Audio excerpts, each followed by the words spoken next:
Hi, my name is Susan, and in this video, I want to share my story, how my life changed when I moved into a nursing home.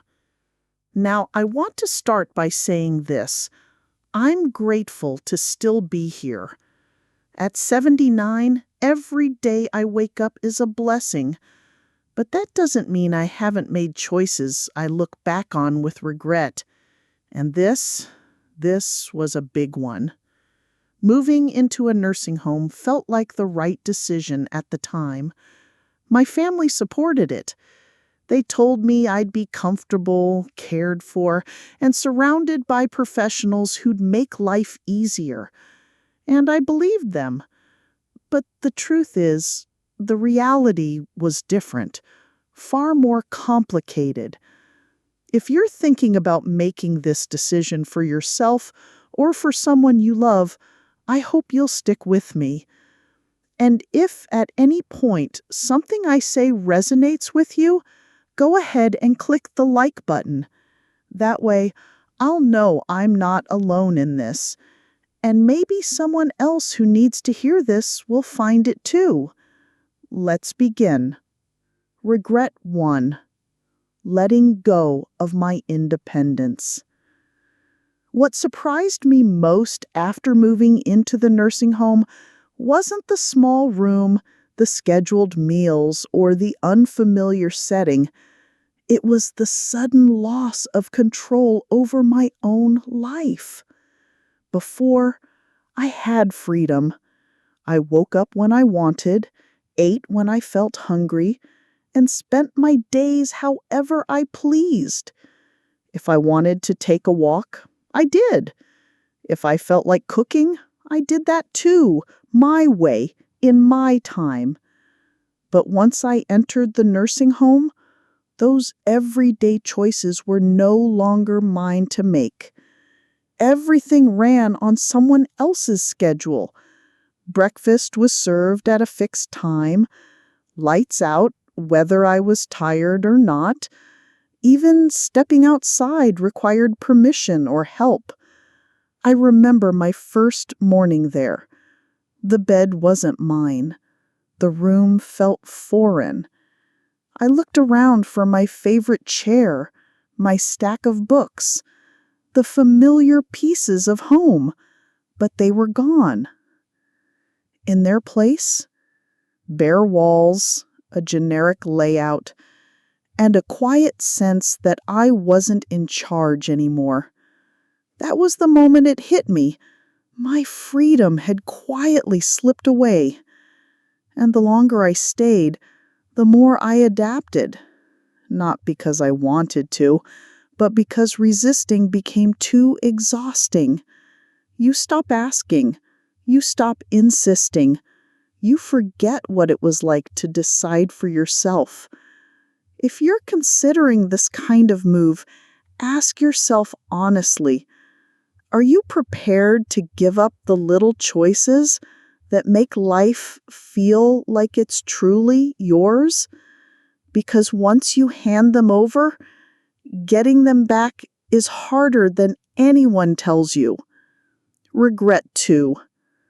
Being left behind. One of the hardest things to accept was how quickly life outside continued without me. In the beginning, my family made promises. They said they'd visit often, check in regularly, and make sure I never felt alone. And at first they did. My daughter came every week. My grandkids visited on Saturdays. For a while, I still felt like I belonged to the world I came from. But then the visits became fewer. The phone calls grew shorter. And life, well, moved on. I remember one Thanksgiving. I sat in the common room, watching the entrance, hoping to see a familiar face. But no one came. Just a quiet room filled with others, waiting like me. It's not that my family stopped caring. They just got busy, Work, school, responsibilities. Because they weren't here, they assumed I was doing fine. But what they didn't see was how deeply that silence settled in, how the absence of connection slowly turned into loneliness. I remember one night holding my phone, debating whether to call my son. Would I seem needy? Would I make him feel guilty? In the end, I put it down. I didn't want to be a burden. That was the moment I realized this was my new normal, waiting, hoping, trying not to take it personally. If you're considering a nursing home, ask yourself this: are you ready for the possibility that even those who love you might start to forget how much you still need to feel included? Because when you're no longer in their daily lives, it's easy to fade into the background. Regret 3. Losing the reason to wake up each day. When I packed my bags for the nursing home, I thought I was just changing my address. I didn't realize I was also leaving behind my daily purpose. Back at home, I had routines. I had small things that gave me meaning: watering the flowers, brewing my own coffee, tidying up the living room. Simple things, but they gave me something to do. A reason to start the day. A sense that I mattered.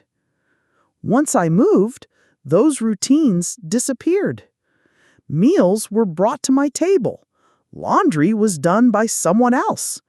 No sweeping, no cooking, not even feeding the cat. At first, it felt like a vacation. But slowly, the stillness started to grow heavier. I didn't realize how much those little tasks kept my spirit alive until they were gone. I saw it in others too. There was Harold, a former mechanic who used to fix anything: radios, clocks, lawnmowers. But here, there was nothing left for him to tinker with. He told me once, "I feel like my hands forgot what they were made for." And I understood. Without purpose, the mind wanders, and the body follows. You start feeling like you're just passing time instead of living it. So ask yourself, what gives your life meaning right now? Because once those roles disappear, finding new ones isn't as easy as you think. Regret 4. Watching my health fade faster than expected. Before I moved, I was doing pretty well. I wasn't climbing mountains, but I walked around my neighborhood. I cooked, I cleaned, I kept myself moving. But inside the nursing home, things changed. At first, the convenience was comforting. Meals delivered, no dishes to scrub, help just a button away. But the more others did for me, the less I moved. And the less I moved, the weaker I became. It didn't happen overnight, but gradually my legs grew stiff. Standing up became harder. One day I noticed I was gripping the armrest just to get out of my chair. The strength I had spent a lifetime maintaining was slipping away. And I wasn't alone. Angela, a woman down the hall, used to power walk every afternoon. She told me, "I'm not slowing down just because of my age." But a few months later, I saw her leaning on a cane at the elevator.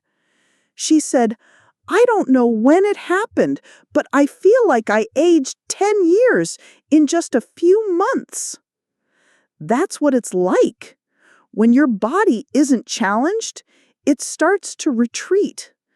Muscle fades, endurance weakens, and that spring in your step becomes a memory.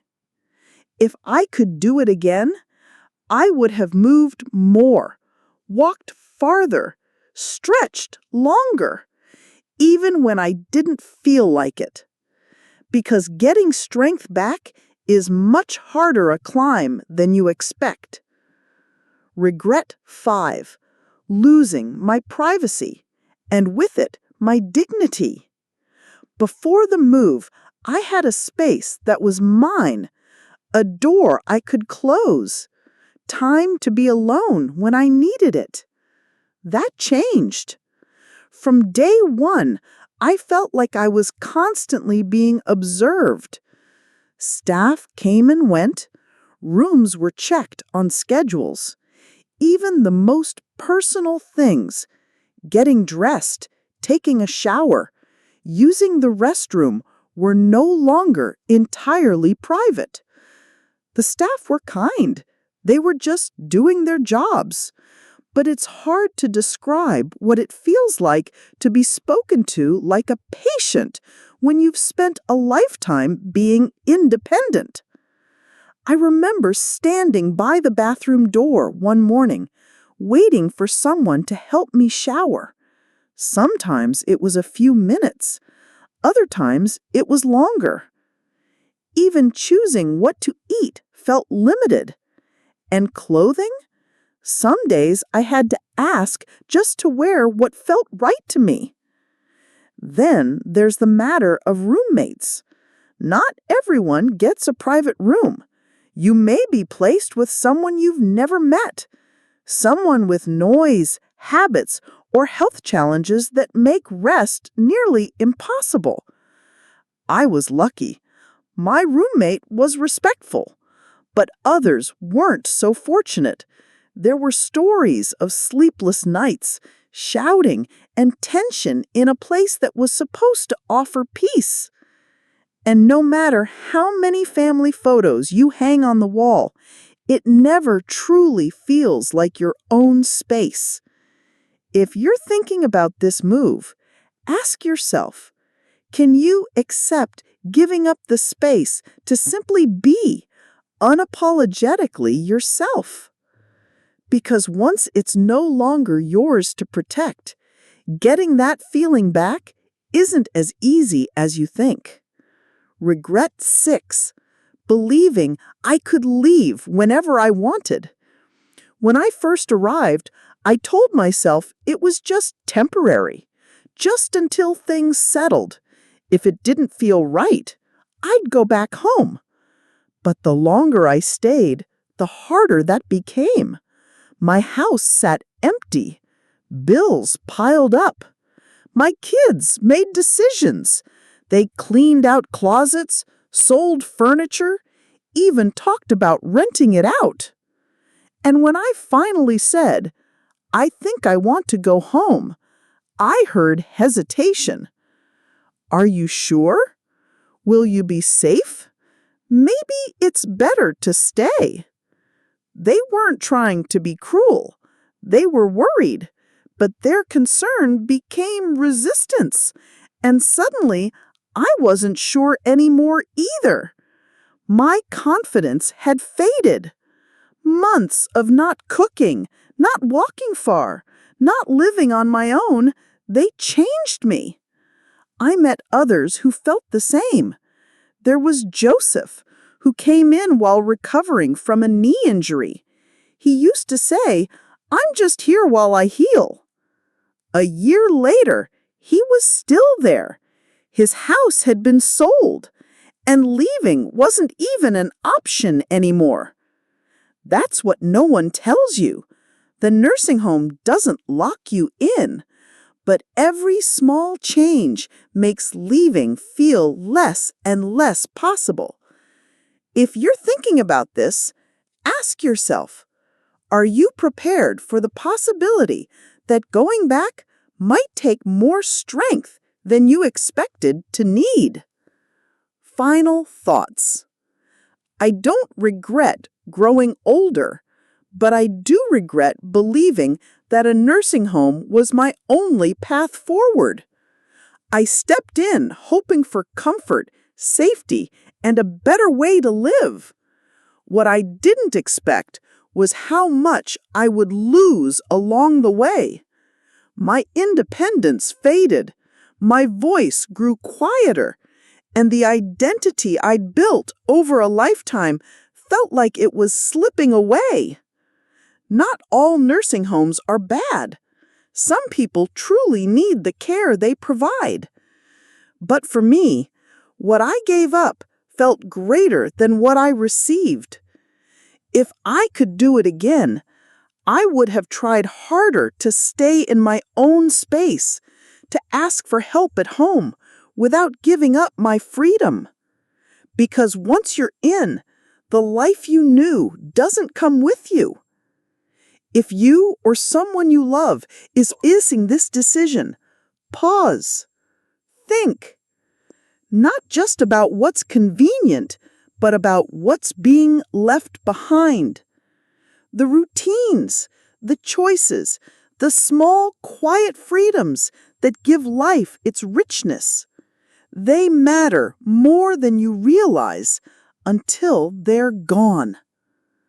Thank you for spending this time with me. If something in this story resonated, leave a comment and share what you're taking away. Your voice matters, and your story just might help someone else make a more thoughtful decision. Please like, subscribe, and share this video if it helped you.